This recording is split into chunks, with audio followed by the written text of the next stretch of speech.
Hello friends, welcome to my channel Radhika Iyer. ഇന്നത്തെ review പൊൻകതിർ പുട്ടുപൊടിയുടേതാണ്. ഞാൻ പൊൻകതിർ പുട്ടുപൊടി ട്രൈ ചെയ്തതിൻ്റെ ഒരു ഹോണസ്റ്റ് റിവ്യൂ ആണിത്. ഇവിടെ ഇപ്പോൾ ഞാൻ ഒരു ഗ്ലാസും ഒരു 1/4 ഗ്ലാസും കൂടി ചേർത്ത് പുട്ടുപൊടി ആഡ് ചെയ്തു. അതിലേക്ക് പച്ചവെള്ളമാണ് ആഡ് ചെയ്യുന്നത്. സെയിം എമൗണ്ട് ഓഫ് പച്ചവെള്ളവും ആവശ്യത്തിന് ഉപ്പും ചേർത്ത് നമ്മൾ ഒന്ന് മിക്സ് ചെയ്ത് വെക്കുന്നു.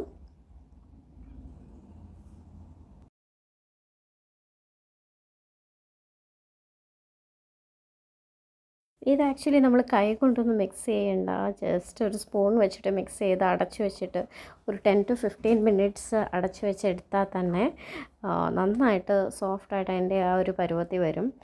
പിന്നെ വേണമെങ്കിൽ കൈ കൊണ്ടൊന്ന് മിക്സ് ചെയ്ത് കൊടുക്കാം. എന്നിട്ട് നമുക്ക് പുട്ടുകുറ്റിയിലോ ഒരു സ്റ്റീമറിലോ വെച്ചിട്ട് നമുക്ക് പുട്ടുണ്ടാക്കിയെടുക്കാം. ആവശ്യത്തിന് തേങ്ങ ചേർക്കുക, പഞ്ചസാര ചേർക്കുക, അതൊക്കെ നിങ്ങളുടെ ഇഷ്ടം പോലെ. ബട്ട് ടു ബി ഓണസ്റ്റ്, എനിക്ക് പുട്ടിൻ്റെ ടേസ്റ്റ് വളരെ ഇഷ്ടപ്പെട്ടു. വളരെ സോഫ്റ്റാണ്. എന്തായാലും മസ്റ്റ് ബൈ ആണ്. I definitely recommend this.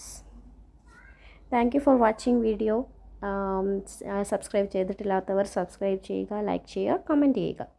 Try ചെയ്തിട്ട് അഭിപ്രായം അറിയിക്കുക. Okay, by.